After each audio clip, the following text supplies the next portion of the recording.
on. We're on. Hello, everyone, and welcome to D20 Air, where we roll dice before one of our internet goes out. My name is Kate. I'm the DM. My name is Alice. I play Tava Pokeball. My name's Jess, and I play Nora the Human Wizard. My name is Jules, and I play Ren the Elven Ranger. My name is Maddie. I play Val the Tiefling Druid. And my name is Miller, and I play Augie the Human Paladin. Woo! That's everyone. So very excited to be here with you guys. Before we get started, we have one announcement-ish, and I'm gonna plug. Before that, I'm gonna plug our Discord and our Tumblr and our Instagram. Go check out our social links. We should post more on Instagram. I just realized that. Doing it. Yes. So we're going to be introduction. Oh, that's true. Oh my gosh. Yeah. Oh, there's going to be new content soon. Very excited about that. Yes. And you can ask us questions through our Discord or our Tumblr. And we'll be sure to answer those, hopefully. Okay. And the other thing, the announcement that we have is an ongoing announcement through our kind of self-care series, I guess you could call, where you do self-care tips through different D&D classes. So this week we have Bard class. Very exciting. Yes, our very own Tam. We have one of the Bard in there. We have a couple tips, one of which is that you can spend this time when you're feeling overwhelmed and stuff to make some art or write poetry. Find a way to implement creative expression into your everyday life, whether that just be just writing down your thoughts in a journal, whether that be painting a gorgeous painting, whether that just be getting a sheet of notebook paper and doodling along while paying attention to your Zoom classes, which of course is very important. The other thing is, if you are looking for things to do, is you can curate playlists on either Apple Music, Spotify, whichever medium you listen to music. Maddie was talking before about how she takes different moods and curates songs into there. I know I take a lot of characters and NPCs and I'll make individual playlists for when I'm writing them for inspiration. And that's a really good way. It's to do with the seasons too.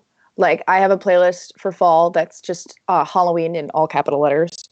And then I have one that's like summer vibes, and I have one that's like winter time, but it's not Christmas music. It's like just songs that remind me of winter time. So like I know that Dance of the Sugar Plum Fairies is on there because whenever I hear that, I immediately think of snowflakes and when they fall.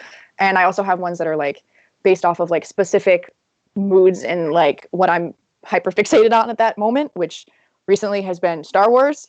So I've just really had a lot of the instrumental music because John Williams scores are just absolutely beautiful, and they're really good to do for studying.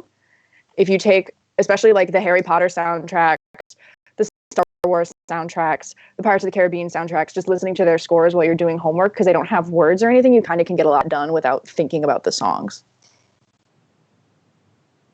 Very true. Very cool. So yeah, those were our announcements. Does anyone have anything else that they would like to say, plug, do before we get started? I think we're good. All right, then let's get a-going. So, last we left off, the gang had come to the home of Oliver, a quirky and slightly aloof artificer, and in search for answers on what this amalgamation was and how it could be fixed.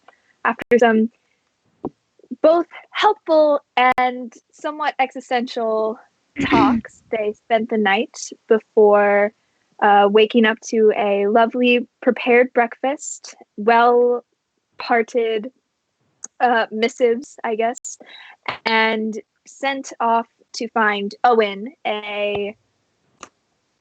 Did I tell you guys any descriptors of him? I don't remember.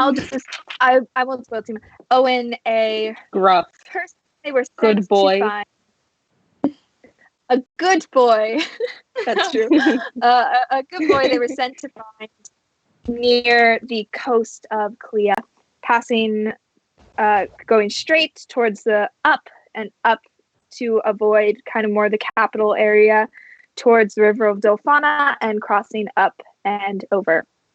So as we left off, the group gathered their belongings, got onto the cart, rounded up the horses, and hitched away. So you guys are now, you get on your cart and take off in the direction of the town of Faroe Reach, which Oliver mentioned several times as a place that he gets food and supplies from. And through the map and the way in which he showed you, that is kind of, there's a smaller road off of the main road that kind of passes through that town and up towards where you all are looking to go. The journey to the town takes about 20 to 30 minutes if there's anything that you guys would like to do within that small amount of time. Actually, Ren, can I get you to make a perception check for me, please? Oh shit, I didn't have my dice. That's what's going on. Okay. Perception? Yeah. Perception. Oh, are we in forest right now? No, it is currently a grassy hillland region. 19. 19. Okay. About 10 minutes into your journey, you pass through the various hills and you get to kind of a more flattish area. It's not completely a plain, but it's got some rolling hills, but it's not extreme ups and downs either way.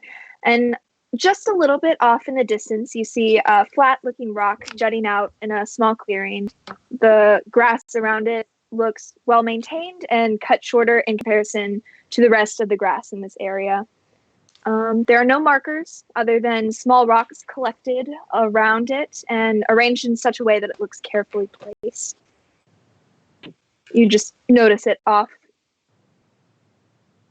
Okay. Are we on a path right now? Sorry. Yes. So the path that you're on, actually, it's a bit more ragged and kind of grown over than the one you've previously been traveling on. It's clearly old, but it's not as worn as other roads that you've traveled on, particularly not like the main road where there are clear indentations of track marks and dirt and vegetation has not been allowed to grow. Here, there are tracks and clear indentations where wheels have traveled, but there appear to be grass and other things growing into it. Okay. And this flat rock is not the path, yeah? It's off the path? Okay. Mm-hmm. What are you looking at? Oh, there's sort of a weird thing over there. Do you see it? Sort of a weird rock and the grass is trimmed. There's just a small little kind of thing just poking out from one of the hills as you guys are riding along. Ooh. You think it's like magic or something weird? I have no idea. We should go check it out. I mean, we could. I mean, we're not in any hurry, are we? Sorry, it doesn't matter anymore, does it? It's true. I don't know. It's probably not wise to go off the path, but I do want to know what it is. Me too. Should we? We could send the owl. Like, yeah, let's. Well, okay. And I whisper, Oscar's I'm not sorry, done a particularly good owl. job recently. What? Who's the owl? Yours. Do you want to send them over there to the rock. You're fine now. Yeah. Does no one know his fucking name? It's Oscar, right? Oh. I mean, Jules, just had a thing where I was like, wait, was it Oscar? But that's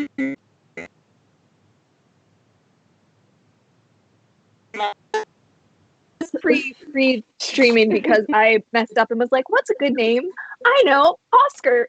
Not realizing I just read it. Just his backstory. But anyway. Thank you, Val. It's Oscar. What would you like Oscar to do if you ask him really nicely? Well, there's a weird thing over there, and we could either all tromp over there, or your owl could fly and take a look. Please? Pretty, please. I like whisper in Oscar's ear, pretend to talk to him.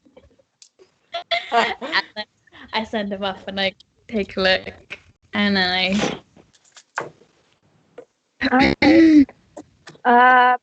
have him roll a perception check. These have historically gone very well. I'm so sorry. I always forget the modifier for Oscar's perception. Let me see if I can find it. Perception is +3. So it's 16. Okay, 16. You, through Oscar travels over and sees very much what Ren described. There appears to be a flat stone that is sitting up. It's not so much as naturally jutting out, but it looks purposely placed along. Since there is a 16, there is a small kind of footpath that travels off of this main road towards it. And you see very nicely manicured and taken care of grass and stuff stacked aside. With the 16, you're able to perceive there's no markers, there's no writing or anything on the rock, but it's clear that this is a gravestone. Okay. I relate this to the group, and I'm just like, well, it's a grave. Want to take a look at a spooky grave, or do you want to keep going?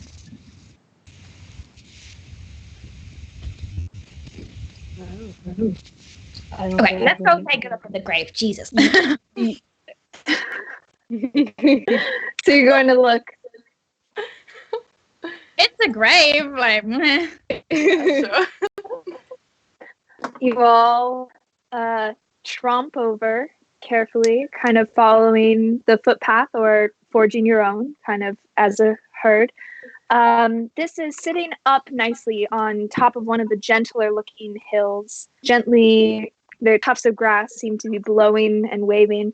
And actually from here, you have a very nice view on top of this hill of just everything around.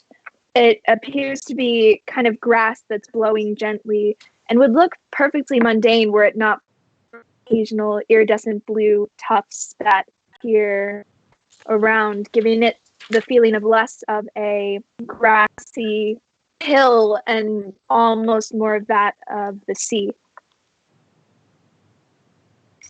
But coming up to the grave, it is in fact a grave. There's no distinct writing, no inscription on the grave, just simple flat stone, and stone carefully, and actually you see kind of made in a circle around it, giving the reminiscent of the outline of where a body could hypothetically be buried. Are there any like bushes of like flowers or plants around? In general, in this hill, this highland, not highland. It's pretty sparse of flowers. Actually, on close inspection, you do see that there is a little bit of a very old kind of brown cut, what appears to be like small stash of flowers laying in front of the grave. Very old, though. And there's no And then- name on the thing. There's no, like, inscription. Oh. Oh. This has been Very fun. peaceful. Yeah. Should we go back?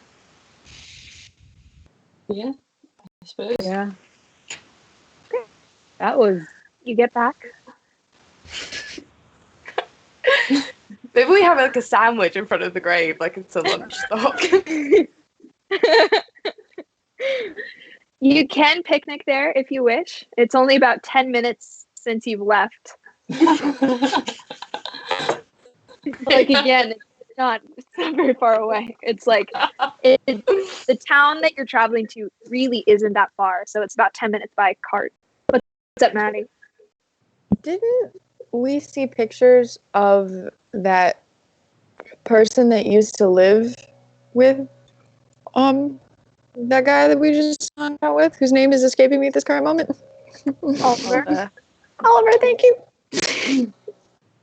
It's like his dead wife or whatever, whoever that woman was. Maybe. I mean, it is really close to his house, and it's in a nice spot. I mean, this view is beautiful. Yeah. Maybe we can go back and ask him. Not right now, just like one day. Oh, yeah. Hey, is your dead wife buried nearby? The rock, the flowers, is that your wife? You could if you want. No, I'm good. Dig up the grave. Hey, so we found this dead body. I was just I want to clear it up. Well, this has been nice. Should we carry on? Yeah, probably. Let's keep on going. You continue on traveling at a progressive yet leisurely pace, kind of enjoying the gentle blowing of the wind. It's a nice temperature. It's not particularly humid, and the sun is coming down, but not in a way that feels overbearing. And with the amalgamation in general, kind of the sun and the moon aren't ever really high in the sky, so it just creates this very nice kind of pleasant atmosphere, and the wind provides a little bit of cool, so it's very temperate outside, and it's quite enjoyable, particularly watching as the grass is low. About 20 minutes after, you begin to see fences lining the road, and looking both to your left and right, see various fields. A few with vegetable gardens set up in neat, surprisingly enough, circles that start small and then slowly build out and out versus the lines that you're generally used to seeing. On the right, you pass what appears to be a cornfield, but is again not set up in paths, but has some what appear to be charred burn marks, although in a pattern that you cannot really discern from just being on the road itself. And Tam, you would recognize this, but these fields aren't very large, so they're not necessarily built for commercial use. It looks almost as though they're there simply for vegetables and corn and things of that nature to build for necessity, for storage of food for themselves, like a small group of people versus It's like a cottage industry. It's not like a big industry. Yes. And yes, the houses at the edge of these fields seem humble, if a bit ramshackled, with neat stucco and timbers and simple thatch roofing. The only thing that seems to stick out is that each of these houses have very elaborate chimneys, not just a simple straight up chimney, but what appear to kind of snake and twist along the side of the house and kind of twist until it pokes out of the top and are made of a glistening, gleaming metal. And there are also on the edge of this kind of settlement, as you approach, large windmills that appear to be functioning and thriving with the windy climate and temperature. So, and you see as these fields begin to disappear and you begin to see more houses and things that are stuck, almost built along this main road. Are there any, like, people? So, yes. So, as not out in this particular, not out, but as you get closer and closer and the buildings seem to converge more and more, you do see more people around. So in the streets, you see much of this town's apparent population is moving around. Children are playing with what appear to be a combination of little metal toys that seem to be hopping, and sticks with hoops at the end, kind of swirling them around, chasing after one another and screaming with amusement. The older residents, mostly teenagers and adults, appear to be carrying various tools, large things, planks of wood, and a lot of them are wheeling around small wheelbarrows stacked with ore and buckets of what appears to be kind of translucent but hardy, small, kind of crystal, unrefined crystal shaped. There are two things that you actually notice about this population. One, everyone out here apparently seems to be of gnomish heritage. And the second thing you notice, not in the children, but more so in the adults and teenagers working, are all male. As you roll into town, it looks as though it was built on the road, not the road was not built to kind of build through the town, with houses and stairways stacked vertically next to each other and extending off the main road. It is a tiny town by the looks of it, no more than maybe 100 people in total population. The arrangement of the city is of a circle cut in half by this road that you're currently driving on. Unlike in Carval, where there were shops lining the streets, you see mostly residential things with one kind of booth set up that appears to be a small market store. There appear to be other shops, but they're not lining this main road.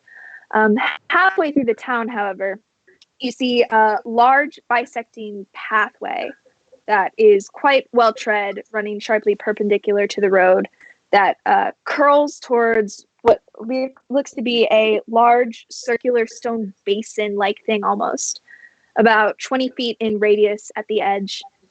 And yeah.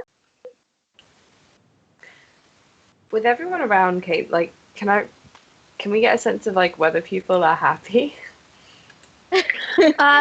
Sure. You can either make just a general insight check, or if you want to, you can make an investigation check by going and actually talking to the people if you'd like. I mean, they're both terrible. I'll just roll insight. 16. No, sorry. 17. Okay. Looking at the people, looking at the children, you see that they're very clearly are having an enjoyment, except for one little boy who appears to be crying after falling and kind of skinning his knee. In general, the children seem to be enjoying themselves. The people themselves appear to be, I would say, focused, but not necessarily unhappy or happy in either way. They just appear to be currently working towards a task. You see a lot of them actually are communicating. There seems to be two that are traveling together, one holding a stack of wood, the other wheeling what appears to be like a small wheelbarrow of that unrefined crystallized kind of source. that actually one of them ends up laughing at something, a joke the other one says, but for the most part just seem focused. Okay. I'm gonna turn to Augie and be like, I wonder what that crystal is. Yeah, that looks a bit strange. Is it possible for me to like try and from afar, like kind of like see what it is? Hello, you there, kind of thing. Well, no, just like if I can like recognize it as anything unnatural or. Roll an Arcana check. All right. Give me 1 second. Yeah, you don't roll this one often. Yeah. Arcana. That is a hot 7. Okay. You're right. It does look a little weird. You don't usually see in a common town like this, you don't really see, large crystal shapes just casually being wheeled around. You don't really know anything past that. It's just a little, just strange, peculiar. Okay. Yeah, it is a little weird. I mean, maybe it's just what they're mining. Maybe it's just their, like, oh. Should we ask? Is this something that we should? Yeah, let's ask. I'm curious. Okay. Now I'm gonna wave him down. Be like, hey, just got like any one of the workers. All right. Oh, what is crystal? You have crystals. You're carrying crystals. I think. What are they?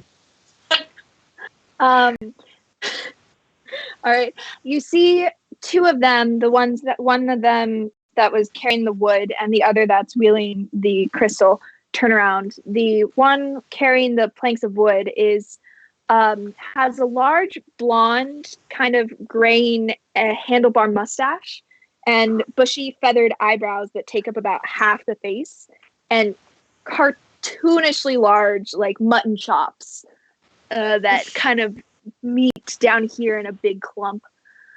And he drops them and drops the planks of wood gently at his feet, kind of to give you his attention. The other one next to him has kind of this like patchy beard and looks to be in his early teens, like no older than 13 or 14, and carrying the wheelbarrow of crystals. And the older one looks at you and goes, "Oh, the crystals. Well, do you recognize them? Do y'all know anything about this?" No. Well, we don't really know what they are, but all of a sudden the vent is just full of them, and we were confused and scared for a bit, and then we figured, what good is being scared do? So we turned it into being useful. All we know is that it's difficult to eat, so wouldn't recommend eating them.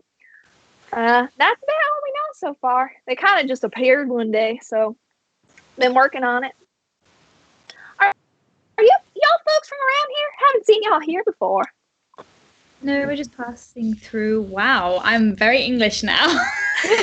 No, my accent was also going to turn into Kate. I was so thrown off when I saw the accent. No one else speaks like this. Just passing through. No.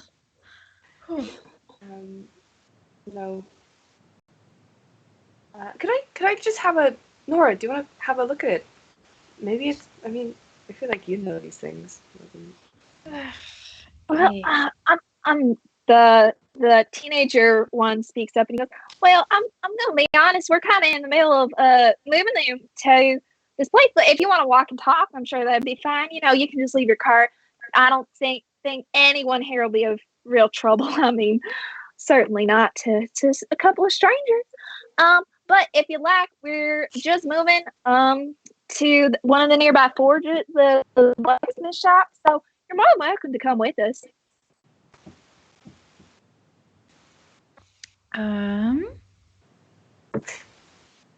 just at a first glance, can I get an idea of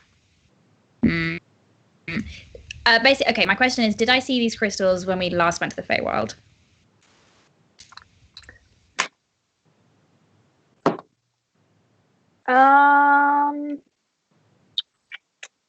Were you were in Valashi? No.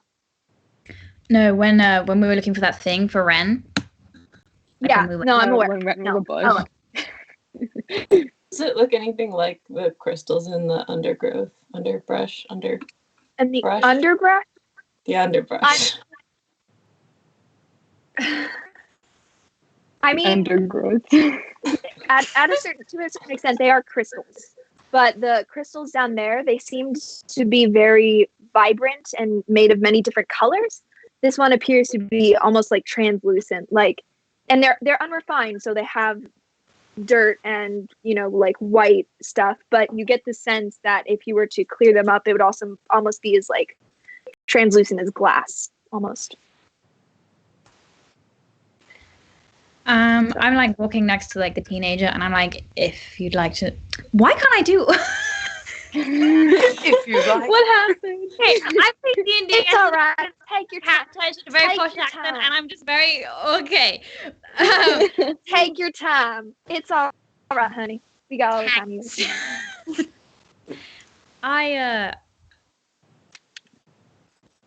If you want to know a little bit more about them, I could try to identify it for you.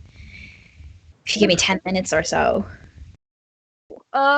Sure. I mean, we really don't really have 10 minutes. Again, you're gonna have to walk with us, but we've got a bigger stock kind of over that way. I mean, are you into geology and stuff? I really don't know the chemical composition of this stuff, but I don't know. No, If you're into rocks and stuff, I mean, we've got one person that you might be interested in talking to if you're interested, but she can't really make sense of them either. I kind of look back at the group. And I don't know. We spent 10 By the way, minutes. the mutton back chops there. kind of bobble around as he talks. They're very thick. Hey, seems like one of those days it's gonna. We spent half an hour on grave. Do you want to spend half an hour on crystals? I Hey, why think not? everyone else. Yeah. We Okay, I follow the teenager guy. go.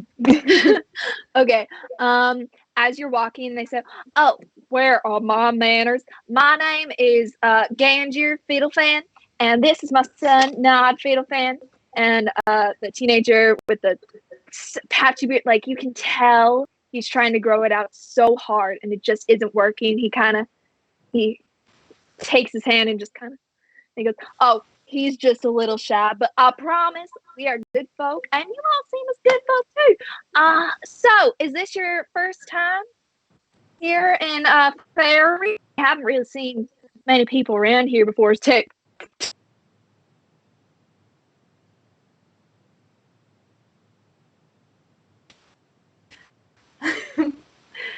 Yeah, we're new here. Well, at least I've never been here. I don't think any of you have. Well, let me be the first to welcome y'all. We rarely see visitors here, so we always get excited when we see them. If you need anything, be sure to let us know. So, as you're walking, they bring you over to the Iron Muzzle, which appears to be it's a similar building with, again, that very large kind of twisting metal chimney that twists up and has a very large circular opening where you see kind of like a circular workplace, and it's just filled with different buckets and different piles of ore and these strange crystal kind of things. And C is he's wheeling them over, and he lifts and just gets it and kind of gets the rest and starts tossing them behind his back. And he goes, yeah, you're more than welcome to look at them if you'd like. Yes, really. please. You said there was someone to talk to as well. Who's looking at the crystals. I mean, yeah, if you're interested in geology and stuff, she's really into she's a little a little bit into that nature stuff. She just likes to read and learn, I guess. She's probably down in the mine, with all the other women right now. Oh. So, I there weren't a lot of girls, so all the women are in the mines. Yeah. So, that's right. Y'all don't know. Y'all aren't from around here. All right. So, in Faro Reach, we mostly deal, most of our stuff and our income comes from the vents, which is what we call the shoe tunnel. It's kind of always been there, it's just this big old hole that's been here since, gosh, who knows how long. But our ancestors have been there, and we've been slowly working at it. It's tough work, but it's work. But the women are more of the stronger kind of ones in our village. So when they're old enough to work, most of them go down and help out. Must admit, we're not to say that, we don't do work too. We do lots of work. We do lots of the cleaning, making sure the chimneys are upkept and things of that nature. But they're mostly down in the mines. But yeah, we were working, and then all of a sudden there was this huge shaking, and we didn't know what was happening. And so there was a cave, and then we found a lot of these crystals, and we have scoured that mine, and I'll be honest, they weren't there before, so we don't know what happened. Regardless, no point in being. Yeah. What's up, young sir? So these crystals wound up here like a few weeks ago after a big shake, and yeah, around there. Have you guys noticed anything else weird during this time? Scared the shit something mighty fierce. I mean, they were shivering. It was awful. Even our dogs couldn't get them to calm down for like several hours. That was rough. Also, the chimney stopped working, but I think that's mostly due to that cave-in. It goes right under most of our homes, and so we can't access most of the energy down there. So they're working though. They're getting the cave-in. It should be up and running pretty soon. Maybe in the next week or two, hopefully. Interesting. I'm sure it is. I really don't know much, honestly. Was there anyone hurt? Like, was there anyone down in the cave when? Oh, down in the cave. Fortunately, no. Fortunately, they were all on their lunch break when that happened. At least, as far as I know. No one's too. Although, I must admit, I think it stirred up a little bit of stuff. Maybe some of that natural gas or something. People have been claiming to seeing all sorts of weird stuff down there. Like, how far down do they go? Like, in terms of like meters, or like, is it really far down underground?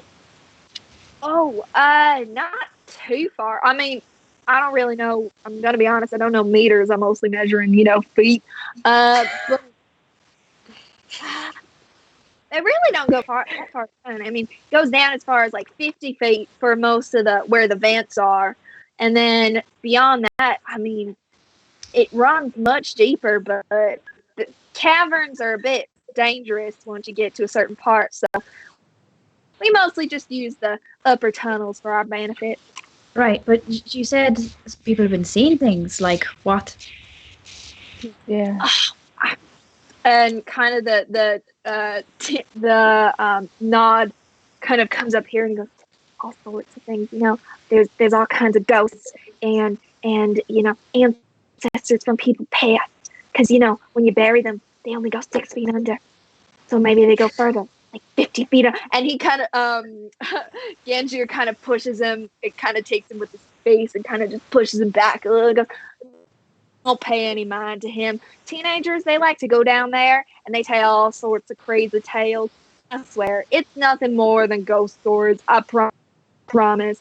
It's really nothing. See, the vents down there, they have some kind of energy, I don't know, but it gives us lots of stuff. It gives us heat. It's how we get our chimneys and our, how we manage our day-to-day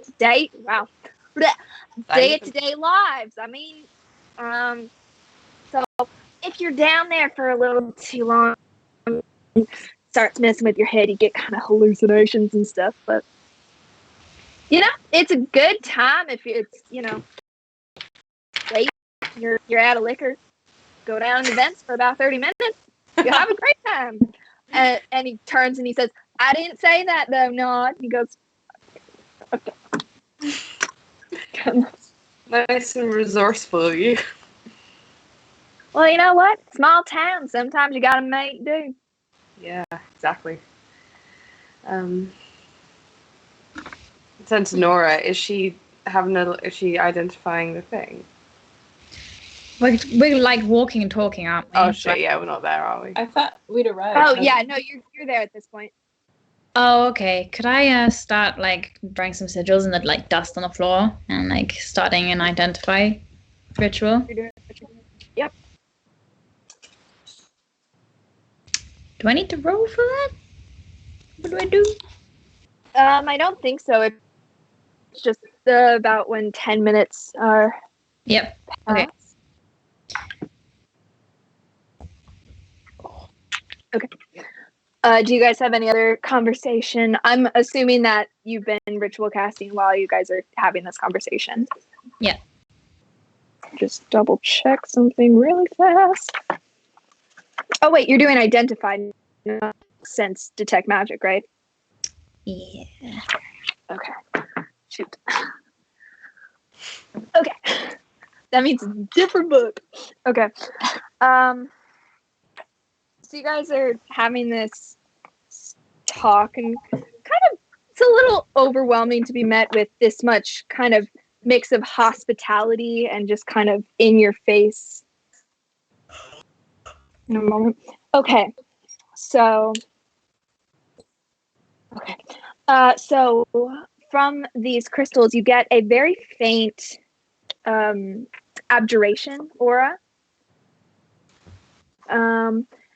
It doesn't appear to be that they have a lot of magical qualities, but it is very clearly from the Feywild, kind of that Fey abjuration magic.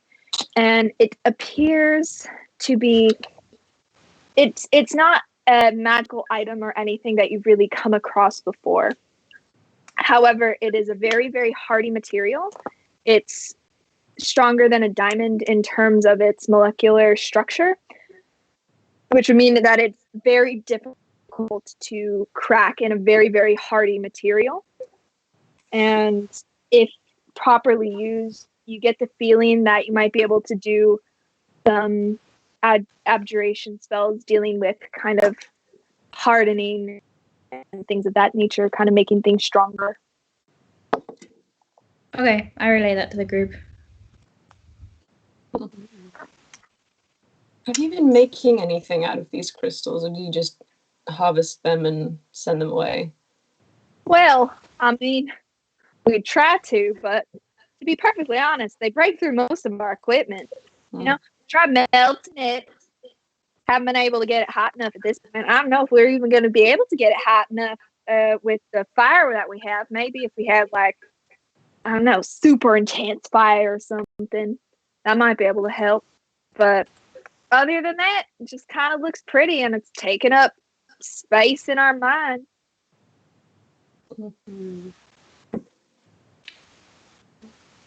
Val, do you have like super hot fire? Do we have super hot fire? No, does Val have super hot fire? Oh. I can't remember. I imagine her looking at you like that while she sort of scrolls through. Like, or not, it's okay. Don't have an aneurysm over it. There's produced flame, but it's just like an average, like normal flame, so it doesn't. No, yeah. I can tell you right now, you do not. I know. But like, I Okay. was also, I was trying to remember, do I have a fire spell? I was like, can I produce fire? Hold on. Yeah. Well, And I like nudge Ren, and I like, didn't Oliver say something about dead people not staying dead, you know? And now Yeah, they're he did. talking about ghosts and shit. He did say that. Oh, really, really, I promise. The ghost thing has been a thing for years. Believe me, the first time I had a hallucination, it was a lot. It was great, but it really is just a mixture of paranoia and stuff from the events. I promise. So, like, How when do do you you normally know? have? Sorry, you go. No, you go.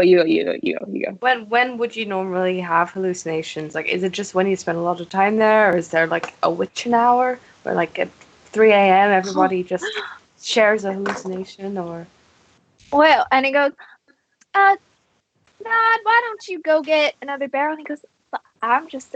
You see, Nod is kind of just like there, just like taking in the fact that there are people taller and just like looking around at just the very colorful group that you all are. He goes, Nod, go off. And he goes, and walks away and he goes, so there is a little bit of a ritual that happens any kind of whenever someone in our village turns about 14, which is why I sent him off. It's pretty soon for him.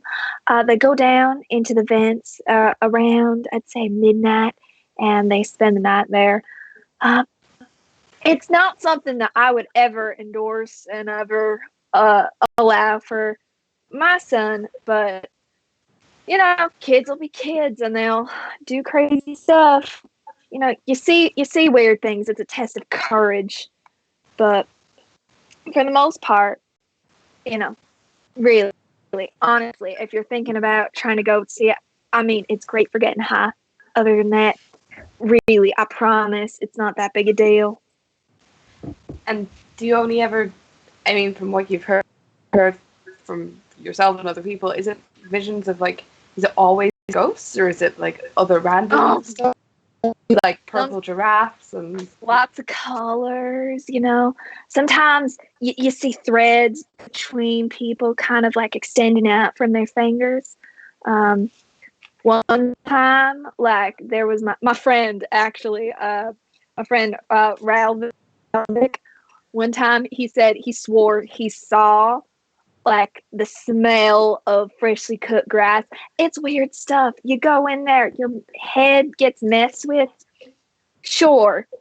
Sometimes you see these very tall, elegant creatures looking with the long, dangly arms and legs, and that's just wishful thinking, you know. Have these hallucinations changed since the big shaking? Oh, I wouldn't know. This is kind of our first real week down in the midst, and based on that shake, you know, we're worried about aftershocks, so we don't allow people down there for more than absolutely necessary. You know, they come out every 20 minutes or so. okay. I'm sorry. Y'all are mighty lovely folks, and I'd love to stick around, but I have to go make sure my son, he honestly would lose his head if it weren't attached to his body. I got to go make sure that he's doing the right thing, you know. Sure thing. 13-year-olds, what can I say? But y'all have a great day. And again, if you need anything else, let me know.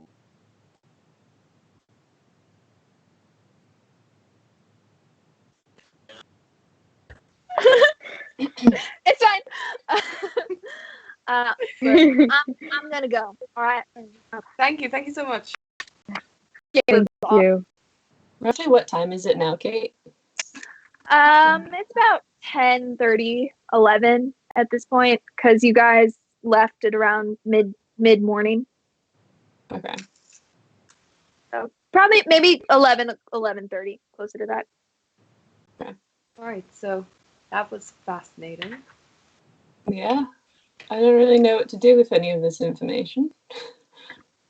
I Should mean, we? Did we have plans to do anything here? Do we need to buy anything, or should we just file that Really? away and move on? The And Do we wine have seems snacks Do we have snacks? for the trip? Do we have snacks? You did get Snack. Oliver, but if you'd like more, then I'm sure you could look around if you really want. But like we do have enough.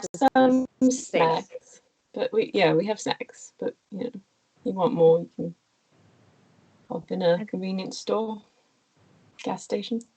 yeah. Is there I'm gonna 7-Eleven on the road? Yeah, you go to the Wawa and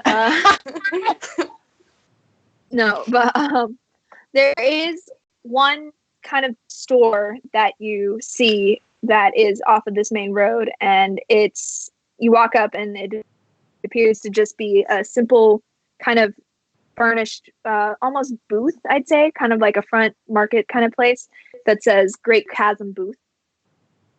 And you walk up and he goes, welcome to the Great Chasm Booth. You mind? We refine it. How may I help you? Hi.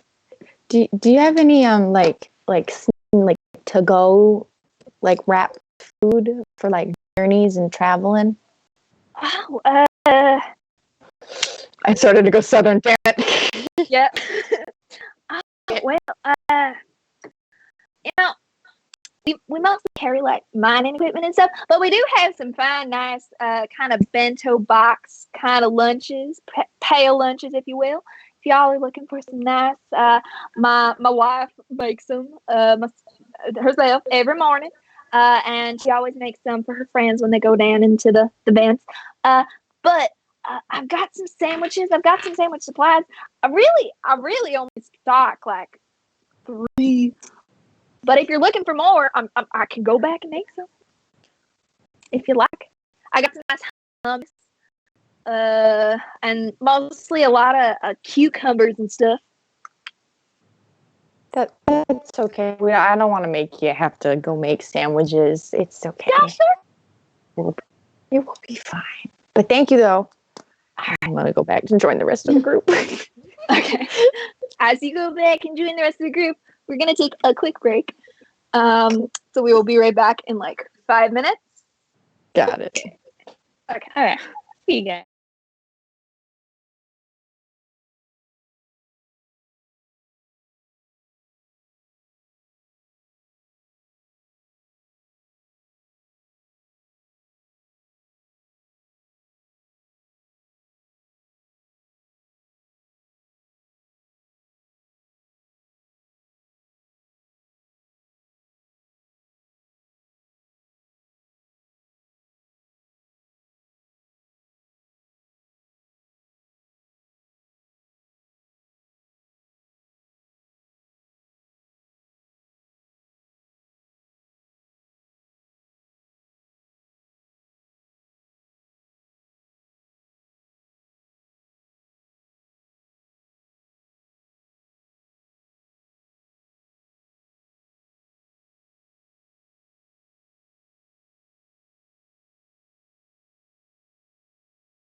We are back. Yes. Okay, cool. So, is there anything else you guys wanted to do in this town, or are you setting off again? I think we can set off as far as I'm concerned. Yeah. Yeah. Sounds good.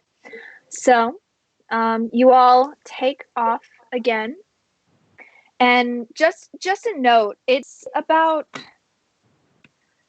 gonna be about like a 2-day travel to the Dolfana River, particularly to the tip of Klia, so to go up and around.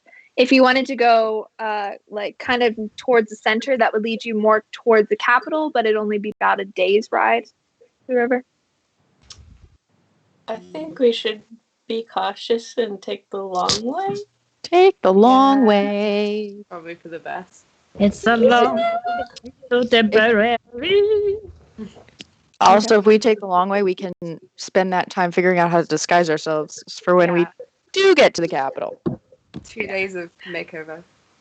Okay. So the rest of the day, you guys take off around like noon from the town of Fair Reach. And you've got another about 1.5 travel. So is there anything that you'd like to accomplish during that time? You okay, Miller? Yeah. Oh, I'm just so confused. Music started playing. Oh, Was it good music? It's still playing.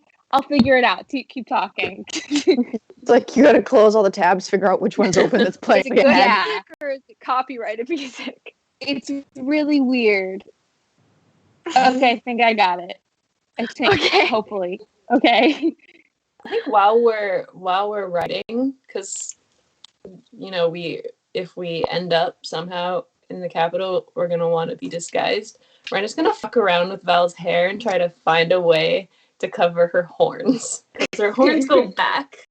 So he's gonna play with her hair and like see if he can do like some weird like braided like I don't know thing to cover her horns.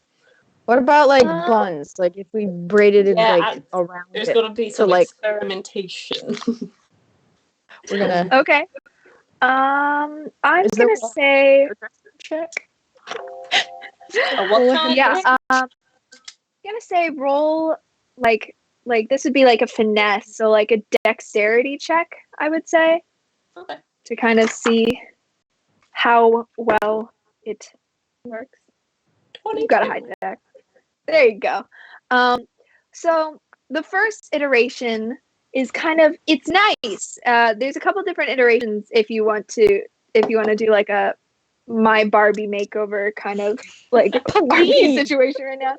The first thing that you try is kind of like Princess Leia buns that go around. I can keep describing like hairstyles until you find I think whichever Val is happiest with, we'll go with. So what do you think Val would like? Can you give me like a brief description of all the hairstyles that you were like every just hairstyle ever? Yeah, no, I was All just of gonna absolutely make them up as I went. So if you have something that you'd really like to do, why don't you describe it? Okay. Can I do like their buns, but like normally like Princess Leia buns, but then like within the buns there's like little braids. So like they're not like like Thor has like the skinny braid in his hair, like those within the Leia buns. Yeah. Cool. I can do that. So you taking the time to kind of carefully describe what you'd like. Ren very deftly and very expertly, having with his expertise in braiding hair, kind of is able to take it and curl it in the way until you are satisfied with it, which is very impressive, particularly because you're on a moving cart. Just looks like she's got like 2 bumpets, those like infomercial bumpets. Yes, got like 2 of those. This is adding volume. So if someone were to look like the rest of Val still looks like a tiefling, so if it wouldn't be particularly difficult for someone to look and be like, that is a tiefling druid, but like we'd have to do at first glance no one's going to notice the horns. We're taking the baby steps. Yeah. We fixed the hair. Now we work our way down. I'm not chopping off my tail, but we're gonna have to figure out a way to deal with that. You can tie it up. It's fine. Maybe as I'm braiding, listen. Take a hair tie, bend it sort of in half, tie it. There's a little loop. Just wear a long cloak. It's fine. Ow. None of that was in character, by the way. That was just Okay. anyway. I figured by the sunny disposition that was A smiling and dumb joy. voice. Yeah. As I'm like messing with Val's hair, I think I'm gonna have a little chat. Just be like, so I noticed when we were fighting that mech thing a few days ago that you didn't use any magic. Is there a reason for that? Did you just not right. like? No, Maddie was forgetting what you were talking about, and then my brain went, "Oh, Timothy." Yes, Timothy the mech. We were fighting the big metal boy. I noticed you weren't using magic. I was just wondering if there was a reason for that, or if it was just in the moment. Well, because I've been using a lot of my druid stuff, and I'm also like trying to be get better at raging and things like that. So I figured I'd try to do that. Looking back on it, that probably wasn't a good idea in the moment, but Yeah, I imagine raging is hard when you're hiding from the thing. yeah, It's an Listen. unfortunate combination of circumstances. Okay, I was just wondering if there was something. yeah. I'm trying to get better at being a why am I forgetting the class? Somebody help me. barbarian. Thank you so much. I was just like, the Ranger. And I was like, that's not right. Oh my God, let's rename it. It can be. The Ranger. I I'm like the sorry. rager. The Ranger. I don't know why my brain was just like, that word doesn't exist. But all right.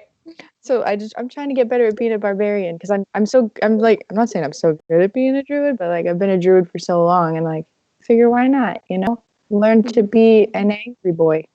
Mm-hmm. Okay. Yeah. Is there Also, reason? Sorry. Go I ahead. was gonna say, I was like, just want to note while you're braiding this, you haven't hit a snarl yet, which is very weird because I haven't brushed my hair ever. So you're really good at this. Lifetime of practice, over 100 years. I was like, what? Okay. Is there a reason that you've been drawn to the angry boy fighting style recently?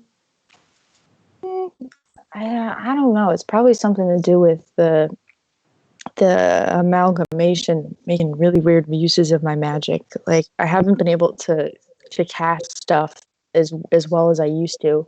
Like even my staff keeps breaking every time I try to use it, which is just really weird. I don't know.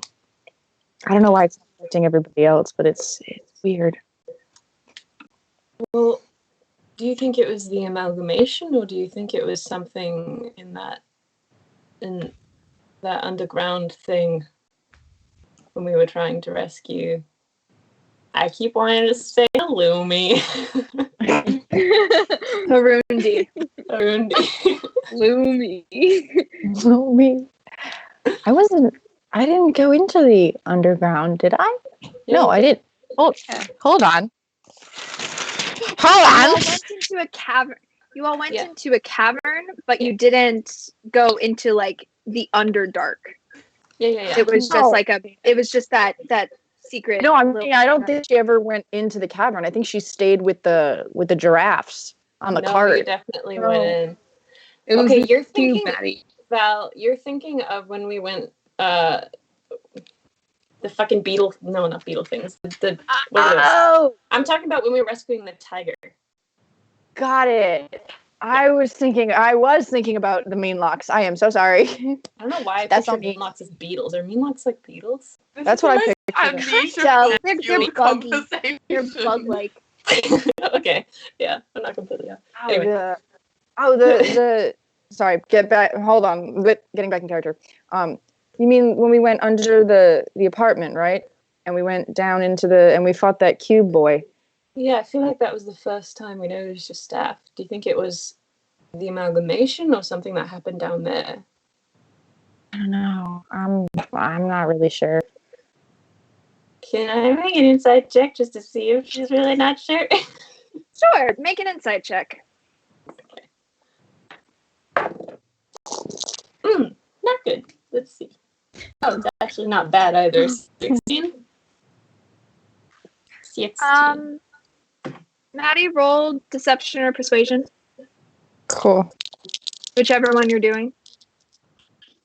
On my Amazon shopping cart is on her light. Looking at a light. That's 15. 15. Okay.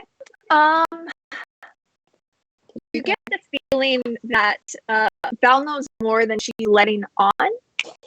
However, there is a spark of truth in the fact that it has been since the amalgamation. Okay.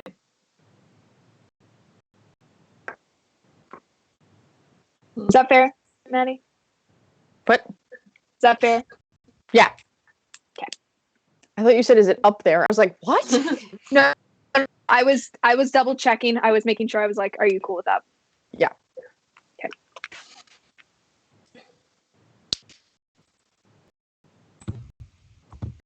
Okay. Well,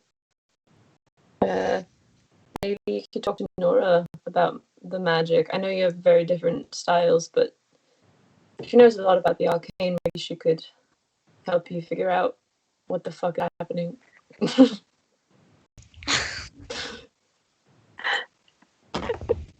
can make our cards check. What this is about. You don't have to actually know. You know what? It's okay. If her character, if she's like, I have no idea what's going on, I'm cool with that. Nora's like, I don't know. Yeah. I can try talking to her and see if she knows what's going on.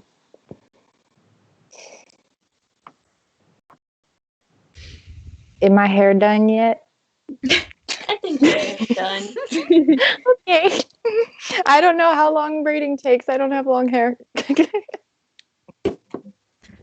Where's Augie on this cart? Is he in, like, where's Augie heading up? Like, what are you doing? I mean, there's not much to do. I think he's just sitting in the cart. I don't hear on the front or at the cart or like whereabouts. Driving. He's driving. I think he's just chilling in the cart because he doesn't have very good navigation skills or anything. That's fair. Nora's gonna like side left him. So, Yeah, wait, really fast before you do that. Who's driving the cart? I'll drive it. Yes, like who's driving? Process of elimination, I think that's probably me. All right, cool. I realized that you mentioned that. I was like, fair point. all right, continue. Augie, how have you been sleeping recently?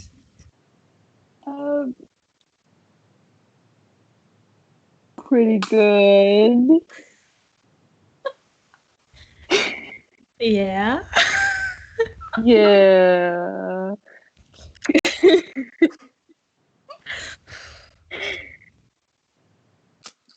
Good. Yeah, why? Are you asking? I just noticed you'd been having some trouble, but glad to see you found a solution.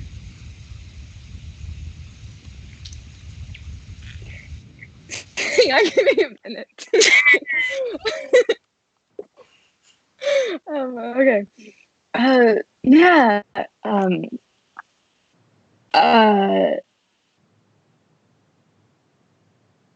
If I'm being honest, Ren's helping a little bit. Oh, that's Just kind of nice. gave me some tips. Yeah. Uh-huh. Yeah, Ren's like really good at sleeping, so he would know a lot about that.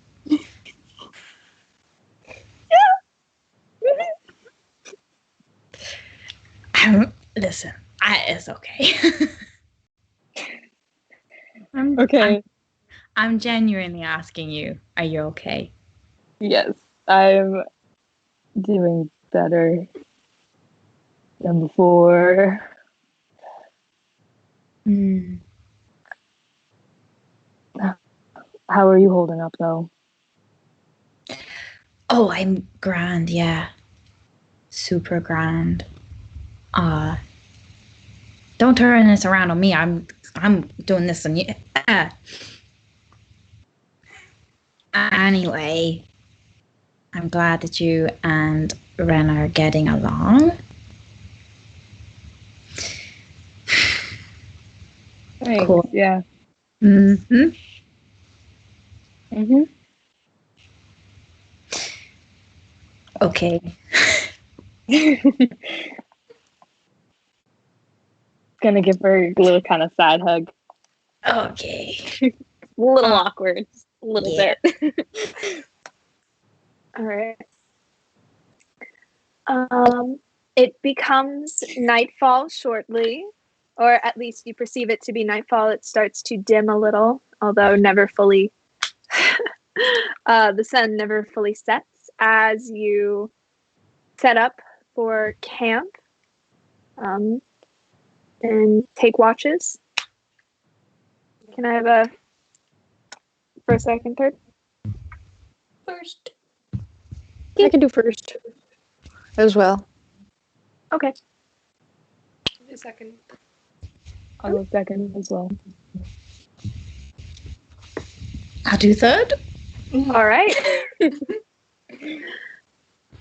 All right. So Ren and Val, you can either roll separately or with advantage, one of you. You're not in the forest, by the way. You're What do in you want to hills. do, Beth? Do you want to each roll? Yeah, why not? Oh. Let's pray that these dice treat me well. 18 total?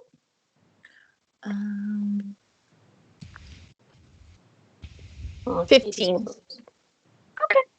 So the watch goes pretty smoothly. With an 18, actually, in the corner of your eye, very far off in the distance, you see a large looming figure just kind of slowly, carefully making its way across the hill. Toward us? Across the hill. No, just passing alongside, Is just it like away. giant sized? Yeah, Okay. it looks to be on 4 legs. Is it like with the long humanoid? tail behind it. No, it's not Oh. humanoid. It looks as though it's kind of like a creature. A big creature with a tail. It's a werewolf. Petal black. It's the Grim. I'll point it out to Val. Just be like, what's that? Like, I'd say it's a good 400 feet away. Like it's I'm gonna even from this far away, it is big. It is big and huge and It's both big Slowly. and huge. Oh shit. Okay. I would say in terms of D&D sizes, it's gargantuan. It's a gargantuan creature. Oh shit! Big thing over there. Is it this is a specific question, but is it walking is it one of those creatures where it looks like it walks around on all fours all the time, or does it look like it has the ability to go on its hind legs? Like a bear? It could probably stand up on its hind legs, but it's going on its horns. Okay. Kind of torso, 4 legs, long tail, head with kind of pointed ears. Just gonna stare at it and be like, it's not coming towards us, right? No, it's just sort of picking its There. I'm gonna say say we be really quiet and we just keep an eye on it as it just goes about its business, because I don't want to get near that thing. If it's that big, that far away, imagine how big it is when it gets close. Things usually get bigger when they get closer. Yeah, I'm not here for that. Mm. I'm gonna keep. Can we just keep our eyes on it? Yeah, we're just fuck. Actually, you watch as it takes a couple steps, and then after a while, after about 15 minutes of it taking steps, you watch as it kind of turns twice and settles down, kind of almost looking as though it is itself. You watch as the creature disappears and turns into almost like another hill on this lawn. Oh, that's so cool. That's some Miyazaki shit. Okay. Cool. Let's try not to ride over that hill. Yeah. Let's just keep that. Yeah. Cool though. That can happen now. I just need us both to agree that we saw that giant monster turn into a mountain, right? Yeah, I did see. Yes. Okay. Thank you for confirming that with me. Okay. She just wants to make sure she's not crazy. She saw that actually happen. Point of reference, not a mountain, just a very large hill. It blended into the... It's important to make the distinction when an animal... Mountains and hills are very different. I know this. As someone who lives in the mountains and hills are different. I live in the hilly region, so I understand the difference. I've climbed mountains. I know the difference. Blue Ridge. Yeah. Okay. So. Anyway. I walked the Appalachian Trail. That's it. Okay. Okay. Other than that, your watch goes uneventful, kind of making sure to keep steady eye on this hill creature, and your watch. Eventually, you are kind of wrestle Tam and Augie to wake and go to your respective meditation / sleep. As the two of you you can either roll together or roll separately. Augie at disadvantage. Oh, Why is he at disadvantage? Human, no dark vision. Oh. That's a natural one. Well, that's Nice. okay, buddy, because I got a 4. Oh, great. No as they Spectacular. They kind of try to point out the hill, and you cannot. It's just hills. You're really trying to find the difference between these different hills. It's just a hill. After a while, I'm like, yeah, I see it, I see it. And then I look at Augie and I'm yeah, like, over there. Can we please call this episode It's Just Hills? yeah. Somewhat. What color is Augie's hair now? Important question. I feel like at this point, it's his roots are starting to come in more. So it's the blonde is starting to come in. Yeah. Blonde roots with ginger. Nice. It's like a reverse ombre, kind of. Well, Well, actually, kind of the way it. One sec, I'm gonna roll for how nice it looks. Okay. It doesn't look like it's just straight, just blonde and then red. What's nice about the particular dye that he chose and the fact that it's curls, it kind of is almost reminiscent of kind of fire and looks almost like sun bleached hair versus just blonde red. Okay, that's cool. I can live with that. So yeah, during the watch, Tam would probably be like, your hair's looking nice. Do you want to dye it again, or are you gonna keep it? I mean, I probably will. I don't know. I feel like maybe I should do it a different color because they saw me with Purple. red. Oh, that's really cool. We could both get purple hair. Yeah. I mean, I feel like it defeats the object of being sort of undercover, but it's cool enough that I don't care. I was thinking maybe a brown I'm gonna probably have to do Look that. nice with the brown, like a chocolatey sort of. It would look Yeah. nice with your eyes. Thank you. Yeah. Are you Um, okay with like this? What's happening next? um, I'm nervous, but I'm not upset. That's good.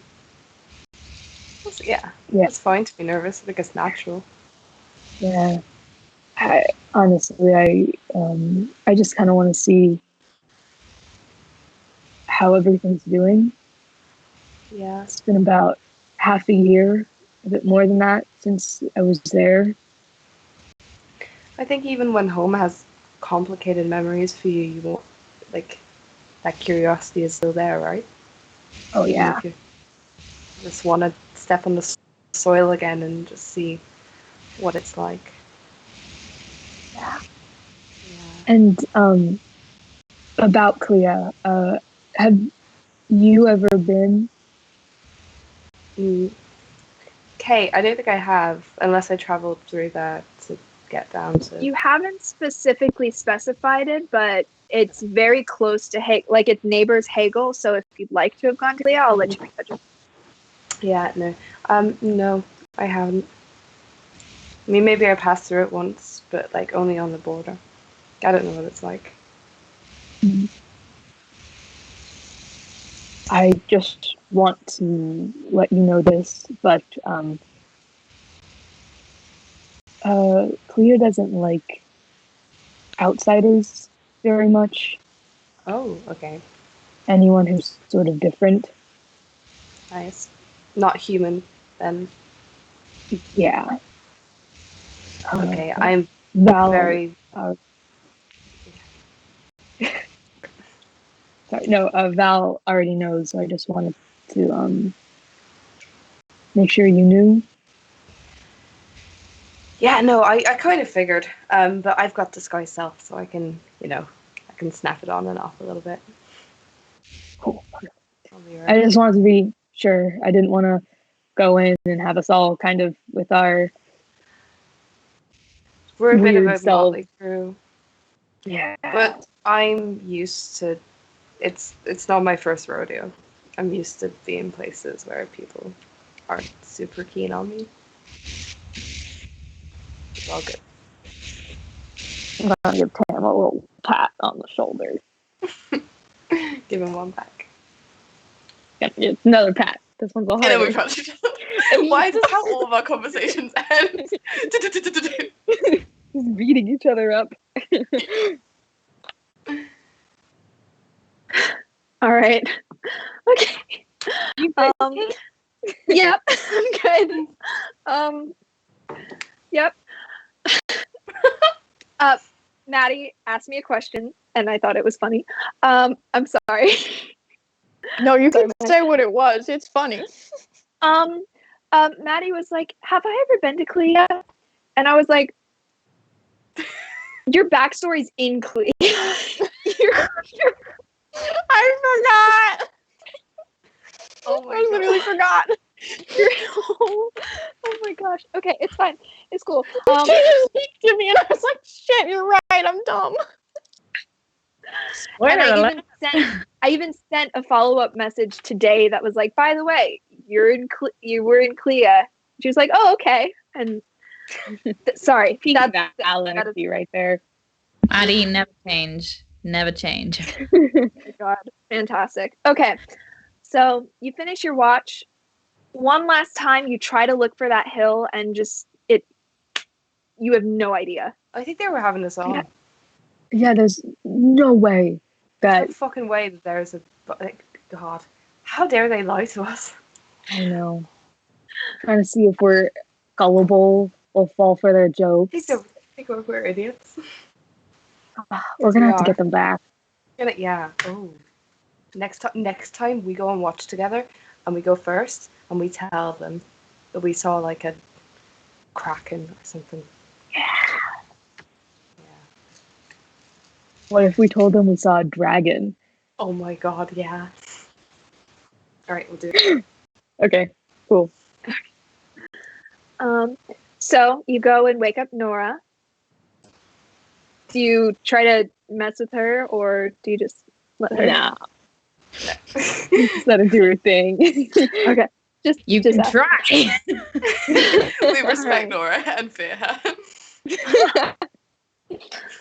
All right, Nora, make a perception check at disadvantage. Oh. It's good. Sorry, babe. Oh. I'm sorry. 9. Okay, that's not bad. That's pretty good. So you spend that watch kind of. You get Oscar out, and Oscar kind of sits there next to you, kind of just curled up, kind of the owl version of purring next to you. She kind of switch. And try to keep an eye out. It's dark. The fire at this point has kind of turned to embers and has kind of just got that faint, dull kind of orange glow that doesn't really let off any light, but it just is letting off heat. It's peaceful. It's quiet. And just gives you time to breathe for the first time in a while. And eventually, the sun begins to rise just a little bit more than it was. It becomes a little brighter than it was before. That signals you that it's morning time. There isn't much here in the way of food, particularly in this hill region. However, you do have lots of kind of food and snacks and leftovers from that both Oliver supplied you and kind of the dregs of the last of your rations from the journey previous to get to Oliver. And you close up camp, being sure to make sure that you stamp out the fire, get everything situated, and set off. So, Got one more day, yeah. right? Yep. You're muted. What was that? Absolutely nothing. Okay. Fine. Should we can I turn to Ren and be like, should we warn the group about the giant hill creature we saw last night and to not drive over it? Yeah. Is Tam driving again? Probably. Yeah. Okay. Tam's our designated driver. Oh God. So Tam, remember Yeah. the hill that we told you about last Yeah, night? the Let's hills. try really hard not to drive over that. Yeah? Mm. We'll point it out. It's the Alright. one over there. We'll say, yeah, point of note. It's point of reference. It's like far off in the past where you're trying to go. Like it's just like off to the side So it's versus not like okay. in front of you. So yeah, would. Just- It's not like a Snorlax on the road. It's like the way. Okay. Actually, in the light, looking over, you try to see it, and it just looks green. Everything just looks like green, grassy. Did Ren and With a Val little- have an acid Are trip? you Just sure? just the two of them have an acid trip? Went down to the Like- vent. Because the guy, I'd say to Ren, I'm like, the guy in the town said that there were just like hallucinations. Are you sure it wasn't like one I of mean, but we those? weren't down in the mine. The hallucinations were like gas or some shit, right? Good point. It was real. It was real. Alright. Big boy, big, large Really, cat, really boy. really big. Alright, a big boy, okay. Alright, I will not drive over the hill that is not a hill. Thank you. Thank you so much. You're so welcome. So you all continue to make your way along this road. Surprisingly, even though previously the road, particularly leading to Faro Reach, this is a bit more well traveled. Not nearly as traveled as the main road, but around midday, you actually pass by a man on a cart going very fast. away. Just kind of like with reckless abandon, kind of just like looks as not with any sort of terror or anything you notice, but just trying to go very fast. And you almost get kind of run off the road, and he kind of signals for you to get off the road fast. I call out. I'm like, what's the matter with you? No time! No time for what? And just rumbles past.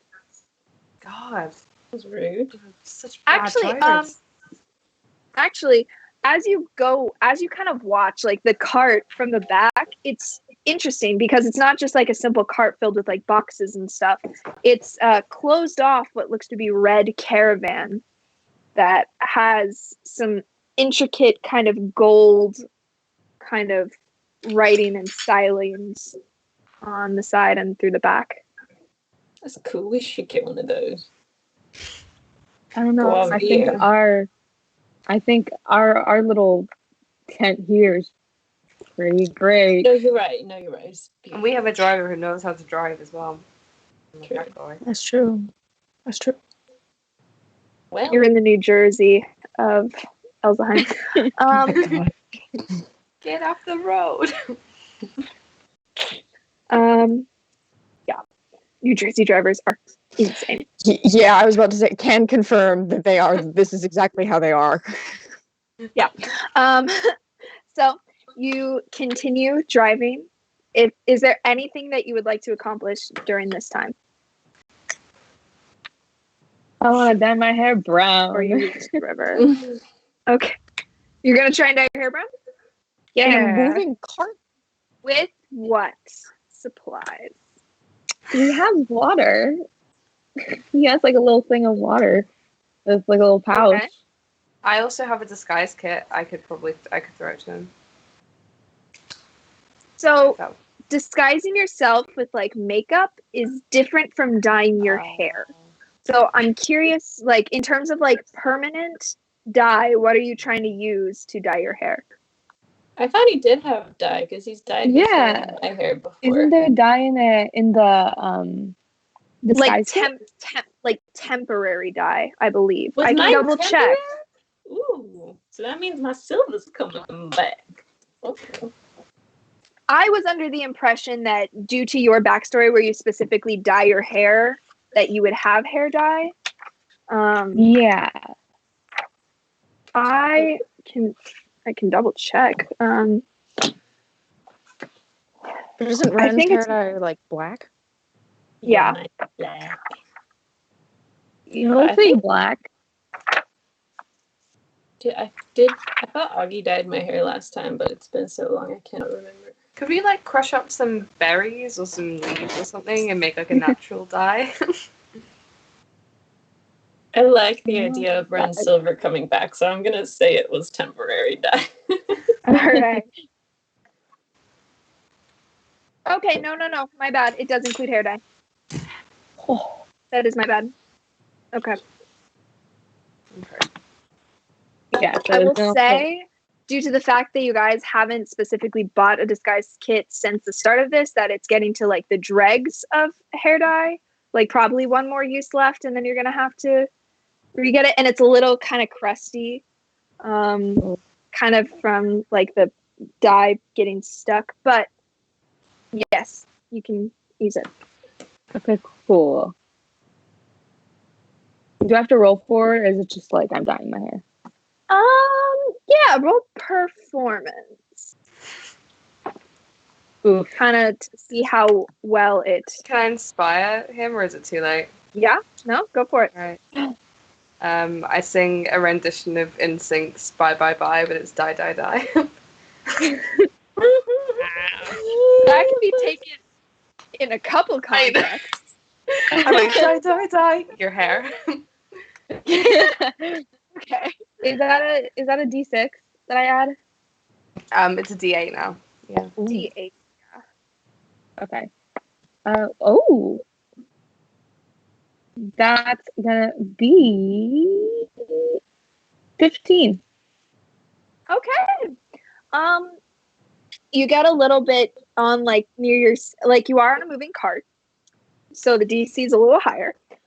You definitely get some that stains the back of your neck, like all the way down here. So that'll take a few days to kind of, and around the scalp area as well. There's some brown, but overall, your hair is dyed brown. Looking good. Thanks. Before we This is a side note. actually, Oh, sorry. I was like, this is No, a no, side go- note. Does Augie now look like me because he's got curly brown hair? Yeah, but I think probably like a little bit longer in the back because it's been a while since you cut it. I just was like I was trying to imagine Augie with curly brown hair, and I went, hold on a minute. Before we enter Klia, if anyone needs any kind of like makeup or disguise, I have not a lot, but I got some left.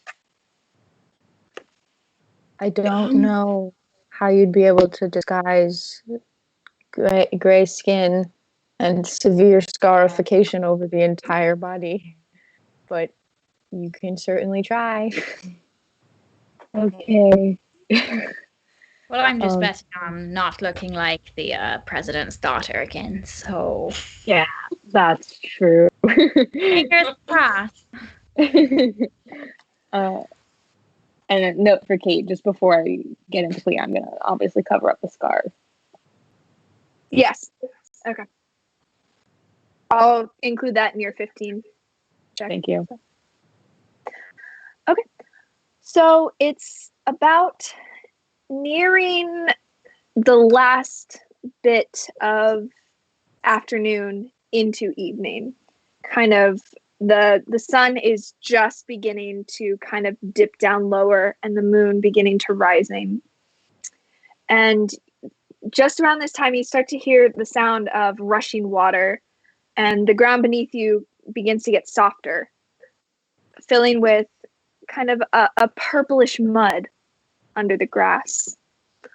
In front of you, you see a collection of buildings and farmland, much larger than the fields you previously encountered, but instead of different kinds of like vegetable crops and cornfields and things of that nature, the fields, you begin to, it fills your scent with a very aromatic kind of scent, and the plants themselves seem to be of very similar, just rows and rows and rows and rows that extend for a very, very long way. This is very clearly not made for just the residents. This is very much for commercial use, and it is expansive. It's almost impressive how much of these single, small, kind of dark-leaved plants are growing along.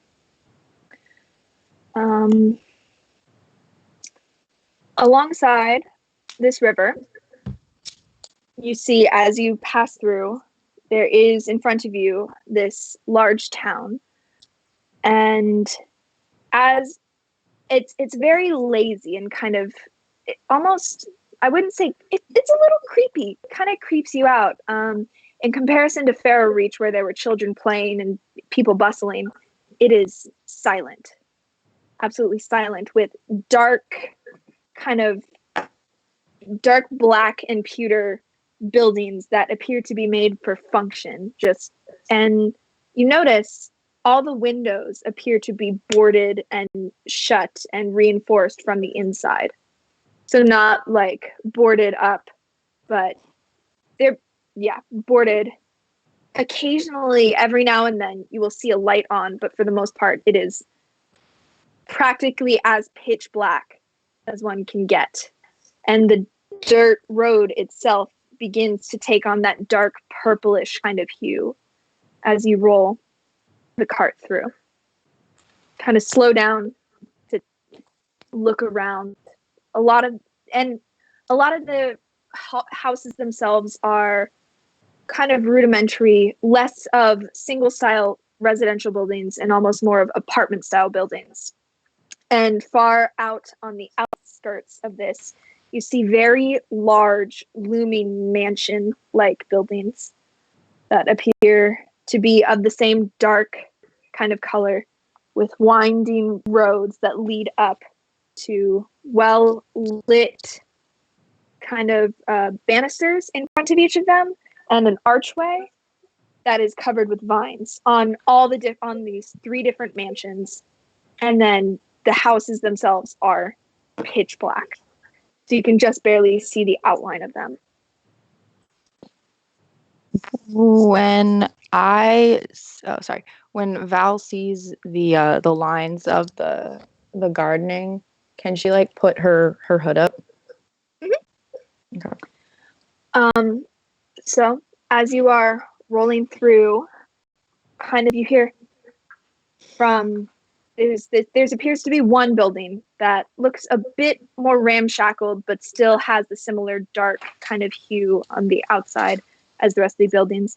You see a small face kind of appear in a lit doorway, and they go, "Psst, what are you doing?" Driving? "It's nearly nightfall. Quick as you can. Bring your horses around the back and come inside before they see you romping around like that." Says the rest of the group, and I'm like, why? Why? Sure. We should probably listen. Slams the door behind her. Kind of basically just peeked her head out, slams the door behind. Oh, she looks pretty insistent. Maybe we should. Yeah, let's yep. Okay. Okay. You lead the horses into the alleyway and then kind of into what appears to be a small looking stable that fits maybe there's actually 2 carts and 4 horses already there, and you carefully take yours and put them in the last 2. Do you want Maroth to be here as well, or is Maroth following? Well, someone with the. Is this like a like a hotel type dealio? Like, is this like one of those like inns, or is this like somebody's house? Make a perception check. Okay. I'm like, I don't want to have a horse just going through someone's house. I feel bad. 17. 17. As you all kind of get off the cart, take your stuff, and then quickly wrap back around to where this woman was, you see hanging above the doorway, kind of swinging back and forth, kind of a little eerily. You see a large black teapot, kind of insignia, and underneath it says the Black Kettle. The door's still shut. You go and carefully knock 3 times on the door before it opens up just a smidge. She looks out and she goes, "Oh, good, come on in, come quickly." Holds the door ajar for you all. And the horse? Does she let? Sure, whatever. Just come quickly. Okay. Just wondering. Okay. Roll in. Do you all file in? Yeah. Okay. So as inside this tavern, you see a warm interior contrasted incredibly with the exterior that is covered in hanging paintings of fields and very faded with sun damage. There are various tools that are well worn with use, rusted sickles and withered tea leaves gathered in bunches and hanging from the rafters, and the well-worn tools kind of set up and on each of the walls. The interior is simple, with a smattering of empty wooden chairs and tables. There is a figure sitting close to the window nearest the entrance in a wide-brimmed hat and coat, and a man sitting by the bar chatting with the barkeep.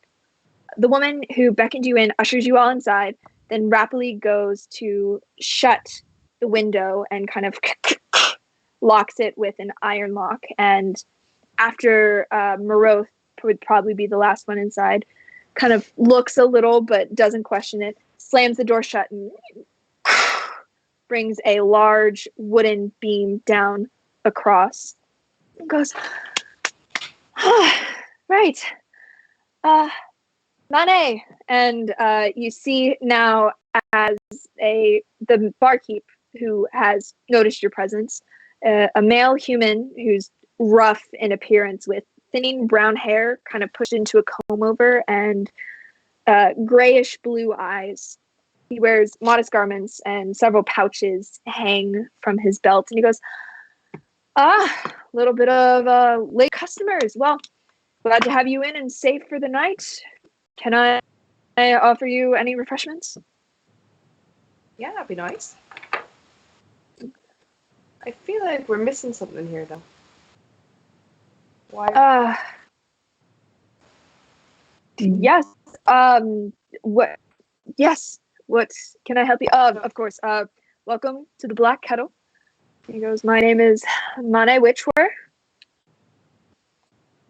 Glad to have you all here and safe. My goodness, it was nearly nightfall. You almost got caught out there. That would have been bad. By what? What happens at nightfall here? Oh, it's superstition, but superstition enough that the guards make sure to get anyone inside, and gotta be careful if you're outside and the guard catches you, they put you in the stockade for safekeeping mostly, but it's better to not be outside. What's the superstition? Oh, it's just old local stuff, the business. Shem, and you see now the woman that beckoned you in, a female human, has silvering hair and hazel eyes, and you actually see she has a cane that she's using and only has one leg that kind of comes to mid-thigh, and then there down is just one leg. She appears to be also wearing those modest garments, and she goes, yes, hi.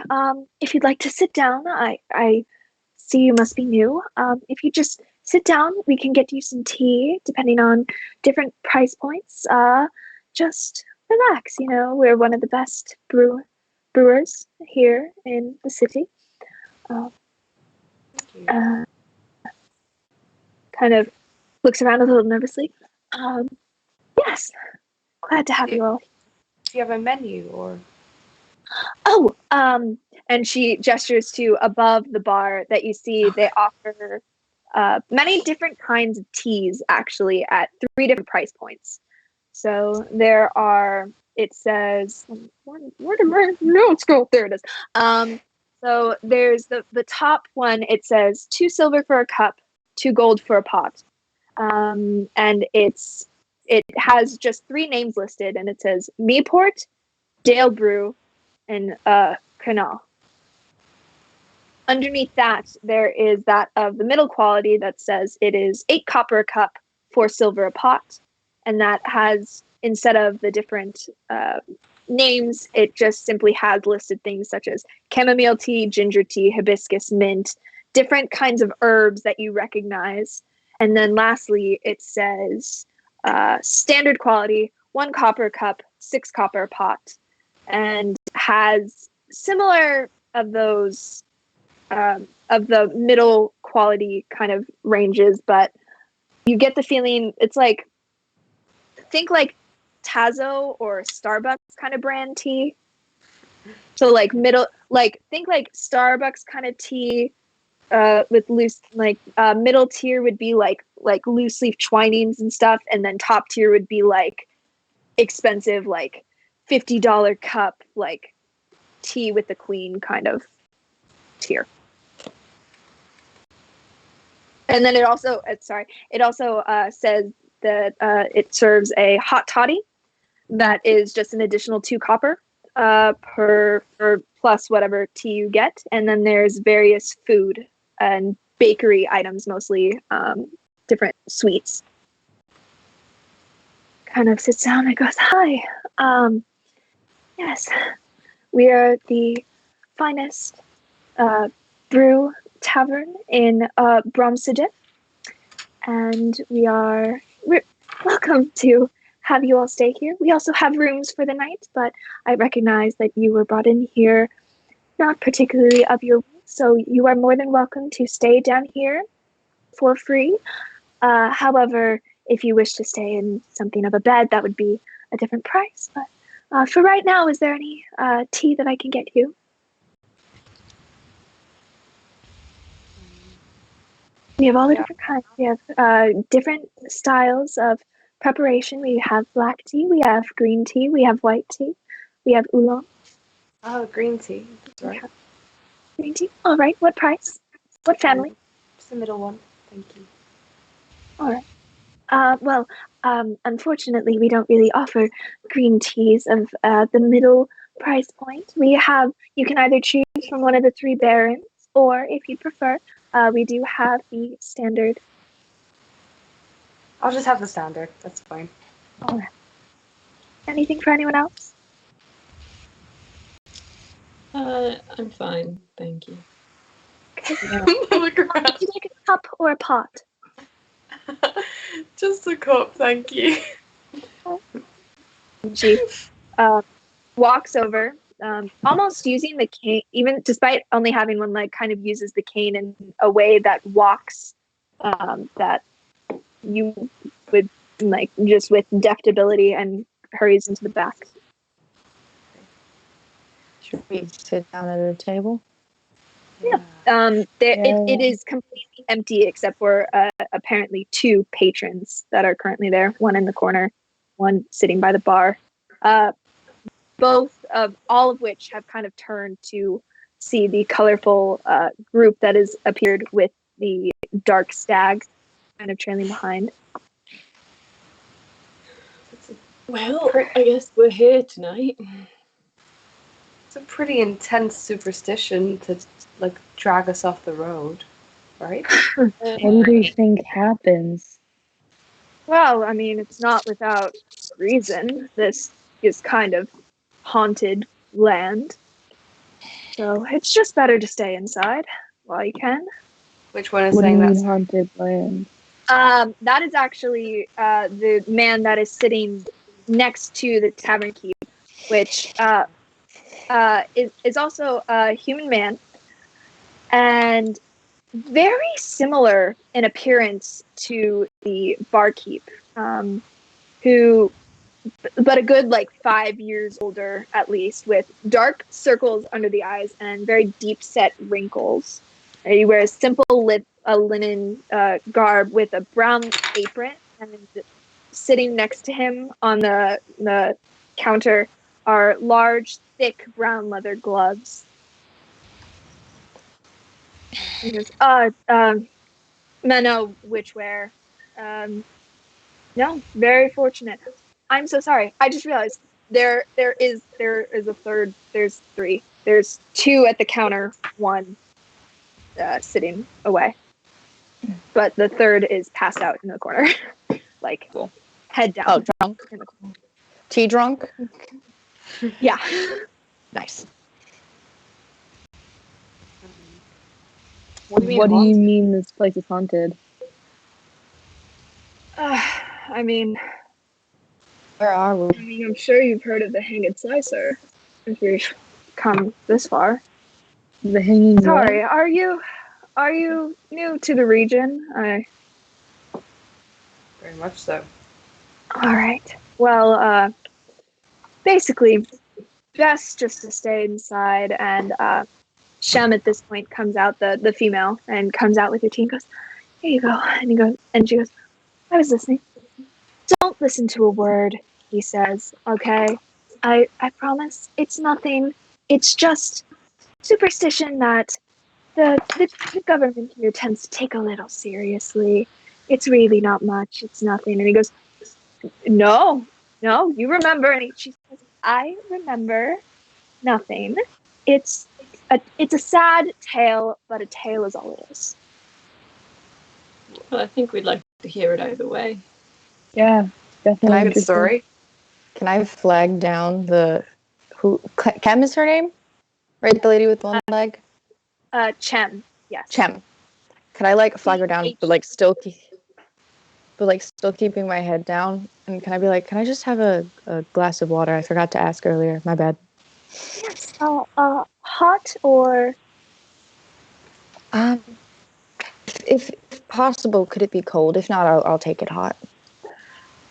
I think we have some ice for the children. And runs back and after a second brings out water while this person is telling the story.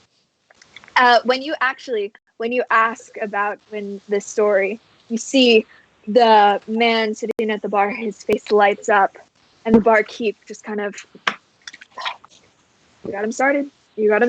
I'm sorry. And he leans in kind of with a glint in his eye, and he goes, well, are you coming from the Cantel side or the Klia side? Cantel. Ah, so then you've not seen the ghost town of Baumwich. It used to be a thriving town, but it was built on top of a portal to the 9 hells. And Monet goes, it was not. The mud is just a sedentary thing. It's a very specific compound. And he goes, causing the mud around the place to run purple with the mix of the red blood of the damned and the blue of the Dolphana. And he goes, it really is just a geographical anomaly. It's very fortunate. And he goes, and kind of puts away. He goes, no, it is a marker of the tragedy that has fallen around this area. Lots of killings, lots of murders, lots of battles were taking place here. And he goes, and Chem at this point brings the water, and she goes, it is, and I can say this, just a unique mixture of the sediment. It's been like this for years. And he goes, but many people think the land is cursed as a result. Kind of like honeying his words very clearly, doesn't get to tell the story often and is having fun with the telling. And he goes, now, stories of the hanged slicer have been around for ages, but the most infamous incident happened a few years ago. There's always been a steady history of murder with our former sister town. Steadfast killings once or so. Brutal murders and people torn to shreds, mostly TAVRNs and lower classes, the top and the bottom of society. But it sent a very clear message. No one is safe. No matter how rich or how poor, how destitute. It was clear someone was sending a message. The hanged slicer was here. The town was tormented for years, and then one day the local guard captured an old woman. I think it was. I'm a bit shaky on this part, but the old woman was actually a demon in disguise who had been wearing the face of a member of society and gaining their trust. We just slit their throats in the night, kind of does the jump thing and sees if you all jump. And none of you kind of do, and he goes, regains confidence. Goes, the old crone was locked in a prison and cried and prayed to be released, but the guards were too smart to listen to the deals of a demon. That is, until they went to execute.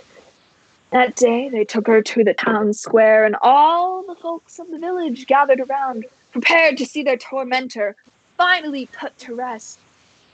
But the demon grew angry at the town, thinking they were mocking its power, and unleashed its demonic force, slaughtering every last inhabitant present.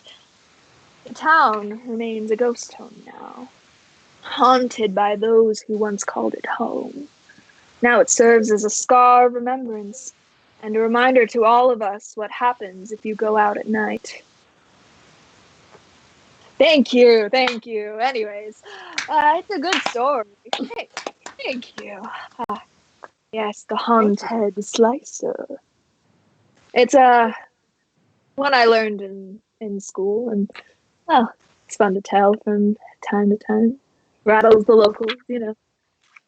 That must have happened pretty recently for it to still have such an effect on a town that isn't actually the town it happened in. Well, it is right across the river. Just across the bridge, actually. The bridge is closed down now, but a lot of the times teenagers will sneak over and explore as a dare. That's actually how the Haunted Slicer got the name, actually. The Hanged Slicer. I'm sorry, the Hanged Slicer. They all come back with varying levels of slashes, gashes, and wounds, and they all claim to have met this demon that still stalks there to this day, which gave it the name the Hanged Slicer. You know, based on the story of the slaughter and then the slices. Oh, jeez. Story, don't you think? So it's completely abandoned, the town. No one lives there anymore. Well, if there were any, then they quickly ran over here when, you know, the town square was littered with the carcasses and rotting souls of the bodies. One uses its resources anymore, right? All of its tea. None of that is just here now. Yes, well, fortunately, unfortunately, I should say, the tea barons on that side of the river were all sliced, but tea barons on this side are doing well. And he goes a little too well sometimes. Yeah, kind of looks a little off-put, but overall, kind of. But fortunately and unfortunately for us, that leaves the region's tea reserves to us, making our jobs much higher paying, but also much more strenuous as a result of having to carry on the work. Who is it who mandates this curfew? Is it just the Oh, the local mayor? guard. Local guard. Local guard mostly. We don't really have a mayor. We operate under the Cantal regiment, and they used to operate under the Klia regiment, and well, you know, they're not exactly around anymore, so.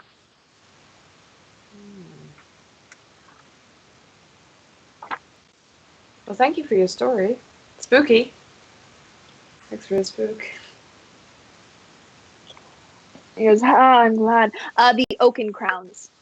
The Oaken Crown regiment. Sorry, I couldn't find my notes for a second. I noted by the Oaken Crown. You know, our tea is well sought after, and a major retailer for most nobility that for making our lives very important. Occasionally, there are people who wander in, attempting to scare our children by tapping and sharpening their scimitar, knives, and things of that nature, trying to spook us. The local guard takes care of it soon enough. Usually it's local teenagers, and a day or two in a cell usually teaches them a lesson.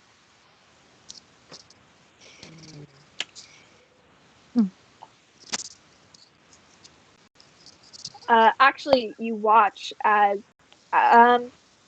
just looking around you take a second to look around the tavern. You see the wide-brimmed hat person, humanoid figure, is now like, whereas previously was just focused on what appeared to be like a small pot of tea, is now intently was hanging on to this ghost story's word, and just like listening deeply. Even the guy kind of like lowly passed out in the corner. He kind of sits up for a second and kind of mumbles something into his tea cup and just like kind of and goes back to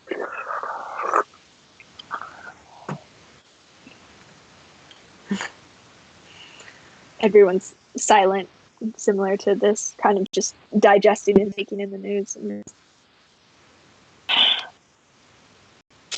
My brother, everyone.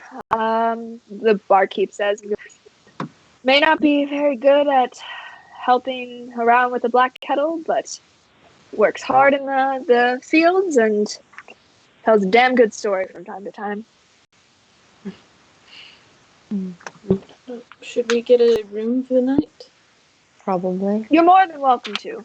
We also recognize that this mandated curfew put you out of sorts. You weren't expecting to spend money, so we understand if you cannot afford that and just want to spend time down here.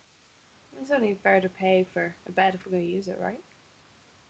Of course, we have mostly empty. I think there's that gentleman over there has a room, but we have 3 others that is available to use. How much precisely would it cost for a room? Room, and he kind of looks at you all, kind of has a little bit of pity in his eyes, and he goes, I will take, let's see, I'll take a silver for the 3 rooms for just the night. I recognize, again, we forced you in here against your will, so least we can do is give you a discount. Thank you. Can I, like, get up and, like, hand over a silver and then, like, head up towards wherever the rooms are? He goes, would you like a key? Never, they should be unlocked, actually, already, so just enter. And he turns to one of you and goes, so 3 keys. One of you just take this to your friend whenever they're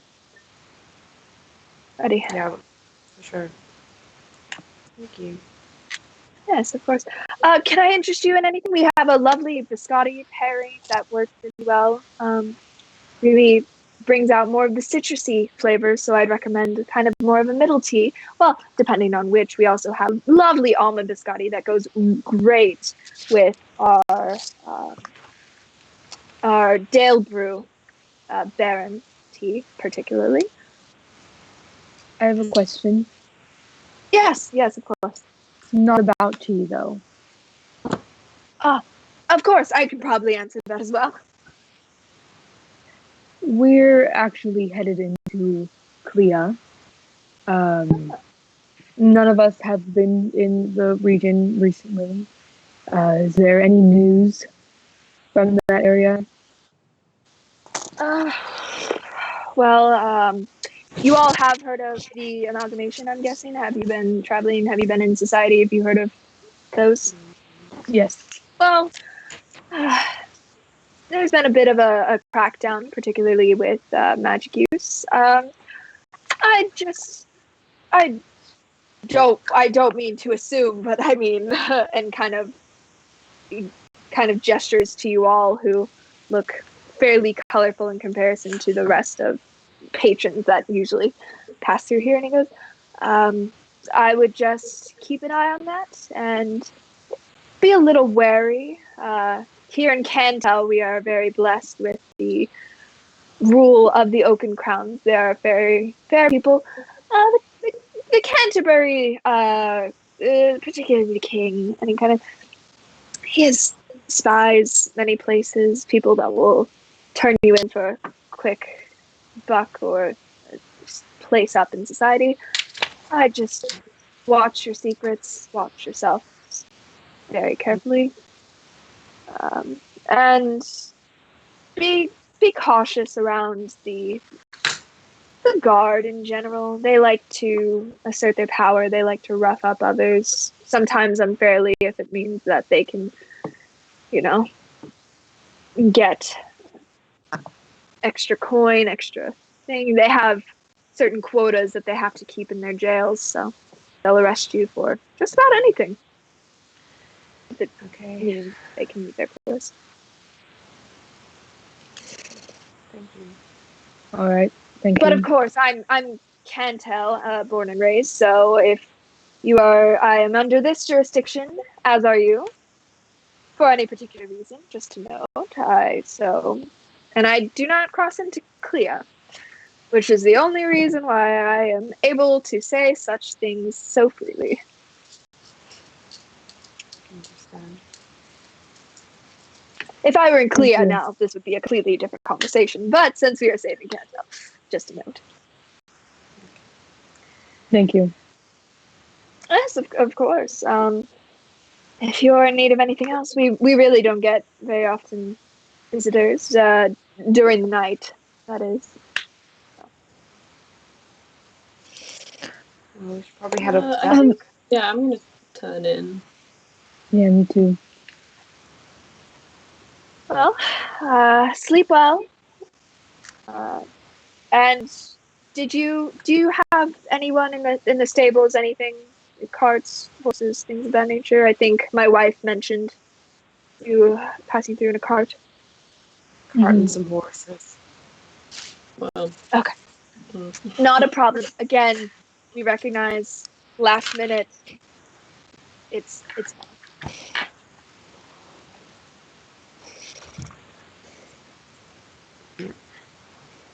All right. You all head up for the night? Yeah. Who's gonna Alright. sleep with Moreau? Is that even a question? All right. There are 3 rooms actually. Well, there are 2 rooms that are open. One of which is there. Yeah, the 2 closest to the front are closed. There are 2 further back that are open. Unless Val, did you leave the door open or did you just close it? No, I left the door open. Oh, okay, then there are 3 open. One of which has Val. Val? Oh, are you not gonna In the hallway. I'm gonna like just stick my head out and be like, "Yep, Good. Just yeah, rushed out. I left it open in case anybody wanted to come in and sleep here." But Yeah. I figured Ren would be sleeping with Morose, so yeah. I don't want to like pop my head back in.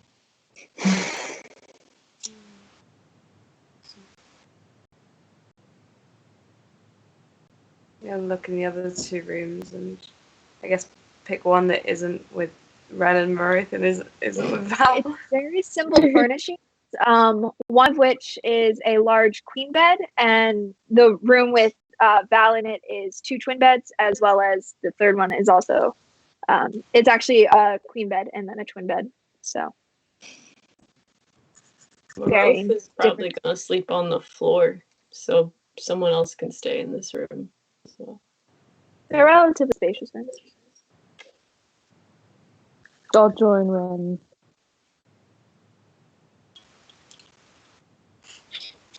Just your face.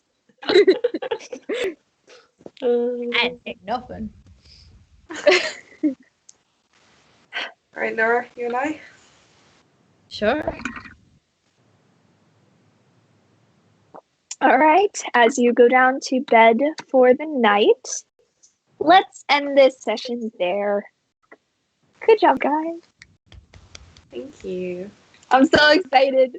I get to my creepy section. Okay. I knew there's some sort of horror It's like ghost Witcher kind of Like- Yeah, it's big witch Yeah. vibes. this witchery swamp. I'm excited. Yeah, I was Go sitting. at. I was like, just to let you know, I spent so much time thinking about the chemical, like the structure of the sediment and the pH levels of this thing. Like, I went so much in depth for some random reason. I don't know. But Of course he did. I really love tea. This is a great way for me to be like, what's an easy crop I can go into depth about? Got it. So thank you guys so much. We will maybe be back next week. I don't know. This upcoming week is my basically effectively finals week. So who knows what mental state I'll be in. But it's good. Thank you guys so much. Stay safe. We love you. And see you soon. All right. Yeah. Bye.